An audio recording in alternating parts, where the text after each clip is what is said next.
Assalamu alaikum. Welcome to another podcast and welcome Dr. Omer Ergi. Thank you, Zuleika. Today we're going to delve into the soul. And one of the reasons is, I guess in the Western world in particular, there's question marks always put about the soul. And particularly, when you look into Western psychology, it's a scientific discipline. They treat it as a scientific discipline, and you probably understand how they view science, but they generally do not accept the concept of soul in the theoretical frameworks. Traditionally, some of the more modern ones, they might hint at it, but traditionally they didn't. And what the reason they give is that because they say psychology is grounded in empirical evidence, which emphasizes observation, measurement, and testable hypothesis. So it's a very scientific, that's their understanding of science. And because the soul is metaphysical, they basically completely ignore it. So I guess the reason I'm mentioning this is because, this is something that comes up not only in psychology, but generally, because they say you can't see it, you can't prove it, therefore it doesn't exist. Yes. What are your thoughts on that? Look, normally we can easily refute that argument, to be honest, because you can't see thoughts either.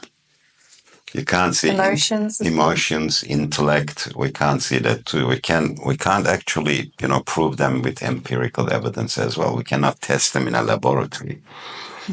So psychology also works on these things too. So it is not all based on material things, and properties that actually made up of substances. So that's not a very powerful argument against the soul.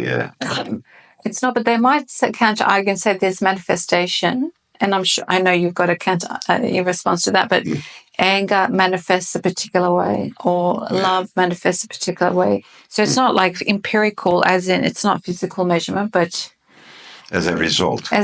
So, you can. We understand it by inference.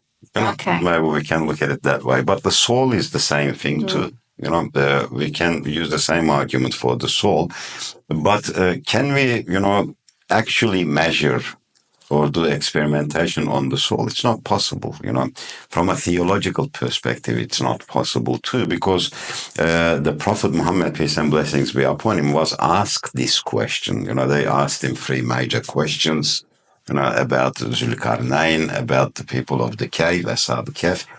And the third one was actually about the ruh, the soul, and he did not answer it straight away. As you know, it's a famous incident. And that was the requirement anyway for him to be, proven as a prophet according to the Jewish scholars. He answered two of them. He didn't answer the other one. He said, I'll answer you tomorrow. And the Quran revealed, and Quran answered their questions, and the Quran says, they ask you about the spirit, the soul. Tell them it's a commandment from your Lord.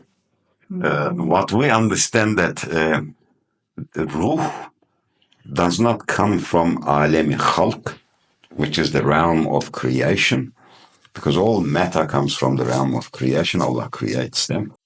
But ruh comes from alem amr, from the realm of commandment.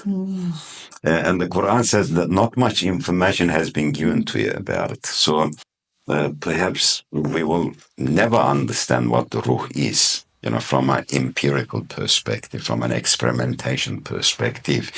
But we can provide many examples, just as psychology provides that argument, we can see the manifestation. We can provide examples for the soul as well. Like some analogies that I frequently use about the soul is existence of soul is like one of them. Every human being has this unique side, which we call ownership. We have this ownership side. We tend to own things, like we say, this is my car, this is my house, this is my jacket, this is my scarf. You can say that all of these things that we take ownership of things. But when it comes to our own organs, physical bodies, we make the same claim. We say my hand, my eyes, my nose. Sure. And when we go internal organs, we make the same argument. My kidneys, yeah. My kidneys, My my stomach, heart, yeah. Still all my. So we are on, we are declaring ourselves as the owner of the physical body, materialistic body as well. And if, like in psychology or neuroscience, we limit our identity to the brain, which is a materialistic thing, when it comes to the brain, why do we make the same claim? Why do we say, my brain? Then one would ask, who are you then? Claiming all of these things are belonging to you, then who are you? It sounds like you are something else, an entity, which is your real identity. And I would say that's the soul. That's our true identity that claims, ownership over this physical body. So Prod brings it all together in a way, like holds it all together, or is at the core of it all, in a way. It is the core of it all, because without soul, the body doesn't exist. Bediüzzaman Said Nursi, again, has a very interesting thing, comment on this in Mesnevi Nuriye. He says there are certain things that cannot be explained through causality. One of them, he says, life. Life cannot be explained through causality because we don't know that big gap between inanimate objects, non-living things, and living things. Although technically we are all made up of the same thing, like human body is made up of, carbon, nitrogen, oxygen, nitrogen, oxygen, and hydrogen atoms. Same atoms, right? They're bonding together, forming amino acids, monomers, and then polymers, all of these things, and then proteins. They exist in nature too, but they don't have, living quality. They are not living. What makes us living? What makes living organisms living? It is a big question. There's a big gap there. So with causality, we cannot explain life, he says. He also says we cannot explain ruh. So ruh, spirit, is something a big mystery for us too. But there are examples that we can use to explain that it does manifest somehow. I'll tell you something very simple, but it's maybe it's humorous too. If a person goes in front of the mirror and looks into their own eyes, right, deep into their own eyes, people don't usually do this because even when you're using the mirror, you look at your hair, you can face, you don't directly look at your own eyes. If you keep on looking for a long period of time, it's very unsettling. There's been many psychological tests done on this. They did many tests on this. The longer you look in, the mind starts wandering. Some people come to a stage where they say, who is this in the mirror that I'm looking at? Because there's a duplicate world there. And some psychologist says you are actually discovering yourself. It is an encounter with yourself. But what I would say is, the spirit, is actually looking at its tool, the body.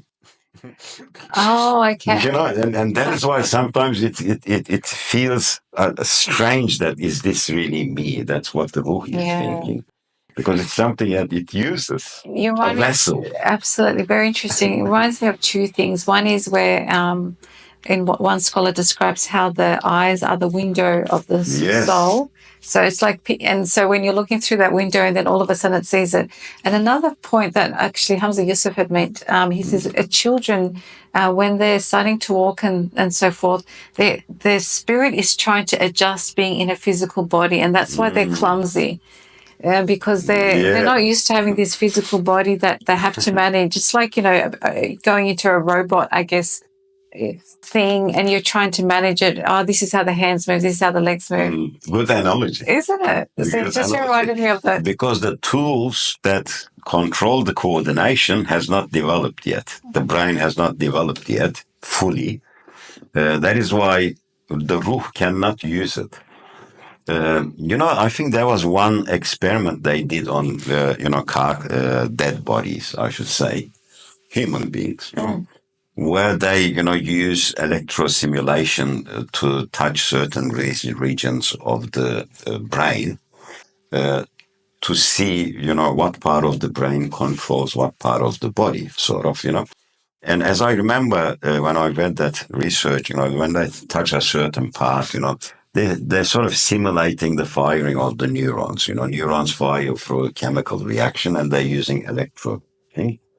And they look, for example, the finger moves when they touch a certain region. They say, that part of the brain controls motion, the muscle motion. The thing is, they've been mapping out the human brain for a long time now. The scientists have almost discovered everything, how it works in the brain. But no one can actually use that technology to make the body do something simple as, buttoning a finger. Very simple Basic thing movements by you can touching. do. Yeah, only things like twitches and things like that. What this says to me is whoever was using that tool when it was alive, the body, knew exactly which buttons to push. Yeah, that's very sophisticated in a way, Isn't isn't it? it? Yeah. Yeah. It is like you can sit a monkey in front of a piano, grand piano, and pushes the, thing. It'll give you a very, disturbing sound. It won't be very harmonious. But you can put Tchaikovsky there, you'll have this beautiful music, classical music. So it is knowing how to use that. I think that analogy by Hamza is very nice too, because yes, as a child, when that tool is developing, although ruh is always mature, but it cannot use the tools. Just like a person who is, visually impaired, the ruh is there, but ruh needs the matter, the physical body to have interaction with the physical world. Right. So if the tool is not there, ruh cannot use the tools to see. Just like the example, we can also use that example you said, analogy you mentioned about two windows. When you sit in your house, you have two windows there and you're looking out the window and you can see cars passing, trees, birds, animals, humans walking. If we ask the question, is it the windows making the, seeing, doing the seeing, I should say, or is it the person who is looking through the windows, seeing those pictures? Obviously, it's not the windows. That's It is the right. person inside looking through them.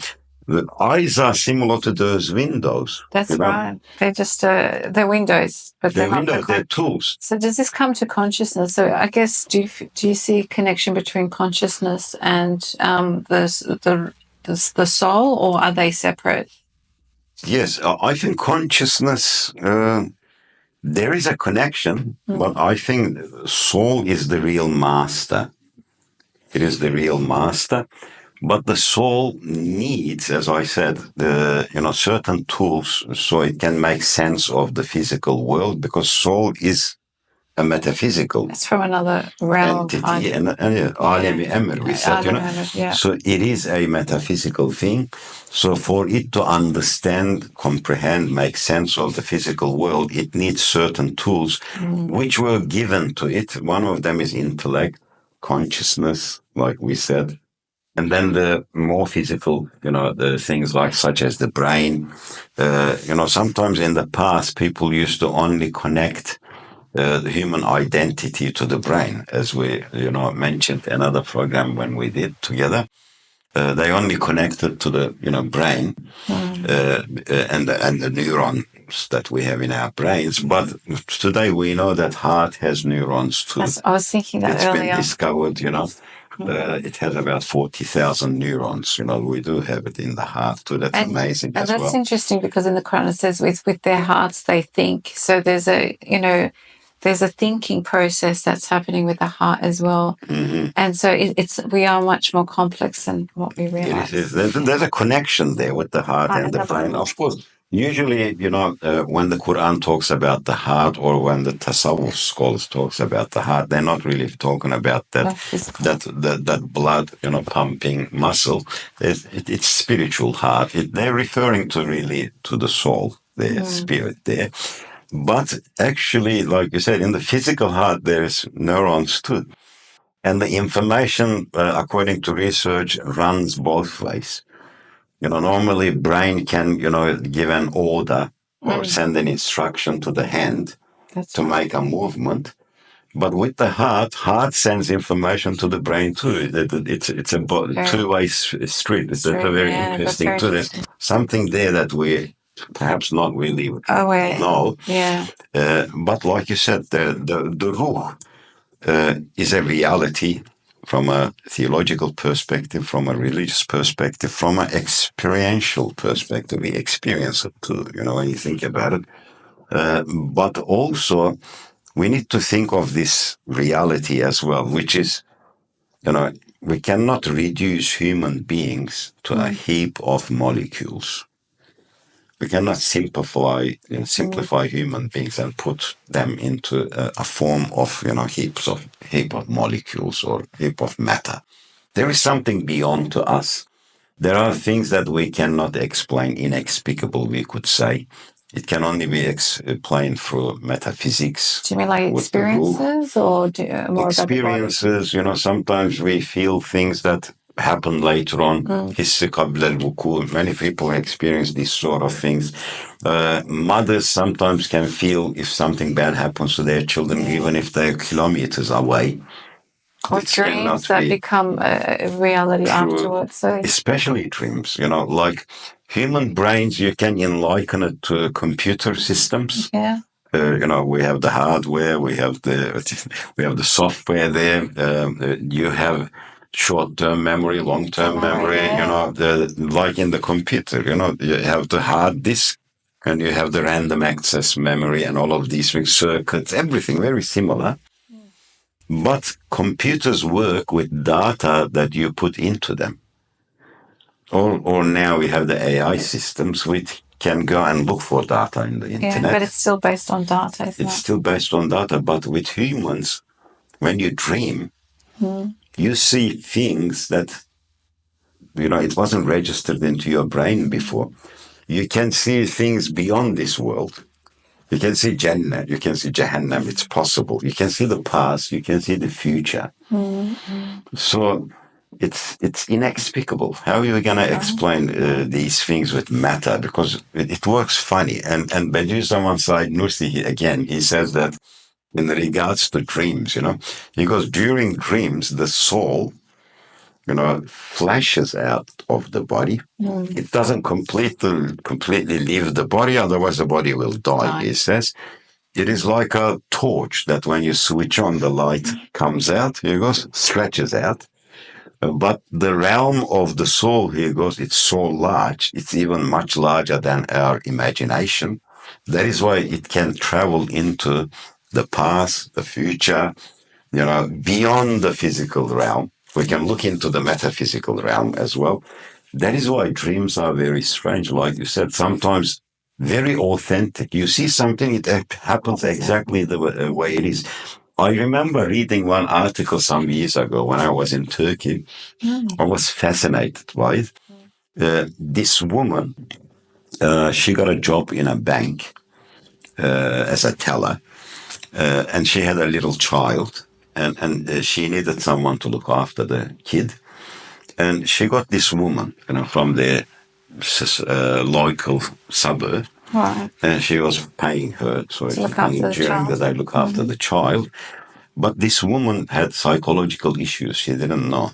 The babysitter? Babysitter. She had a really problematic person. Yeah. When she was at work one day, the woman put the baby in a tray. She put butter and things like that on the baby. She was actually going to put the baby into oven. Oh, gosh. It was on the news. I read some years ago. And the mother at work started feeling really uneased, really uneased. She was getting, started sweating and things like that. she knew something was wrong. It's called hissi qabla al-wuku. She left and she rushed home. She opened the door, walked in. She was about to put the baby into the thing. She caught her. Yeah. There are many stories like that There too is. that we cannot explain for causality or science as well. So ruh is beyond our understanding, Yeah. like you said as well. I think it is beyond our understanding. It's beyond our understanding, but like we've been talking, there's so much evidence for its existence. There's so much that can't be explained without acknowledging the ruh, the soul. So we just have to accept that it does exist, and there's so much evidence, but that we would never fully be able to grasp it because it is from the metaphysical, and because we're bound by the physical world, we'll never be able to truly appreciate things or understand or grasp things from the metaphysical world. But it doesn't mean we ignore it. There's enough evidence and compelling arguments. There is a lot of evidence. Yes. I have no doubt about that. There is a lot of evidence, like the examples that we gave, Exactly. The ownership example, dreams example, The feeling something the happening. feelings, example. And even the example you were giving in another talk about this firing of the neurons. What makes those neurons fire in the first place? How do they start initially? Yeah, in the brain. How do they start initially? Because it's got to start somewhere, and it makes sense. The process of decision making. And in physics, the basic law is cause and effect. It's the basic. So if there's an effect, there must be a cause before it. That's the way physics works. It's a law of physics. Exactly. So in the decision making process with human beings, it all starts in the brain, they say. Only if you look at it from a materialistic perspective. And they say, it begins with neurons firing, and then there is consciousness getting involved, intellect, cognitive skills or cognition gets involved, and then they make a decision to accept that, proposal, I should say, from the thing. Accept or veto it. Or veto it. And then action occurs, physical action occurs. But they explain the first, beginning of the process with the neurons firing, a chemical reaction there. Yeah. But what causes that? Something has to initiate that as well. That's right. There must be something causing that as well, if you're looking at it from a physics perspective. And we say that is the soul. So in that regard, physics are in command, in charge of physics. I like that. Metaphysics is in charge, in command of physics. Yeah, that's the only way we can explain these things. Yes. Otherwise, you just go around in circles. Yes. All right. It's like the chicken or the chicken. Yeah, that's true. So you have to start somewhere. Yeah. And I get all this comes back to the existence of God. You just see how everything is so interconnected because, yes, it's just part of a bigger picture. We've kind of focused on one aspect, but the more aspects you look at it, the more it makes sense. It all goes back to Tawheed. Tawheed, yeah. Oneness of Allah. It does, indeed. Yeah. I hope you've enjoyed that discussion and see you next time. Assalamu alaikum.